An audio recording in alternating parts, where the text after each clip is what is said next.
Apeli i gjykatës së posaçme antikorrupsion ka refuzuar kërkesën e Ilir Metës për shuarjen e masës së sigurisë arrest në burg, duke argumentuar shkeljet e afateve të paraburgimit. Vendimi i apelit u mor ndërkohë që mbrojtja e ish-presidentit e ka cilësuar të parsyetuar dhe ka paralajmëruar për krijimin e një precedenti që mund të ndikojë në trajtimin e rasteve të tjera të ngjashme.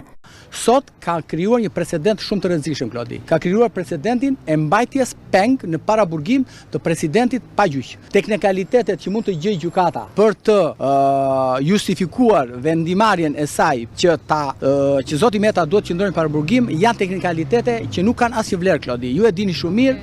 Jeni gazetar të vjetër këtu dhe dini rëndësinë e shuarjes së masës dhe plotësimit të afateve të paraburgimit. Ilir Meta përballet me organet e drejtësisë për 3 akuza: korrupsion pasiv, pastrim parash dhe fshehje pasurisë. SPA ka dërguar dosjen për gjykim në fund të muajit gusht, duke përfshirë hetimin mbi aferën CSD-a, aktivitetin e lobimit të LSI-s dhe SBA-s dhe hetimet pasurore të ish-presidentit. Në të njëjtën kohë, ish-bashkëshortja e tij, Monika Kryemadhi, po përballet me të njëjtat akuza. Dosja përfshin gjithashtu persona të tjerë të implikuar si Piro Xhixho, i akuzuar për korrupsion pasiv në bashkëpunim me funksionarë të lartë, dhe Fatime Kryemadhi, së bashku me Emma Çokun, të cilët akuzohen për pastrim parash. Vendimi i apelit thekson sfidat e vazhdueshme të drejtësisë shqiptare në ndjekjen e rasteve të korrupsionit dhe menaxhimin e procedurave ndaj figurave publike me ndikim politik.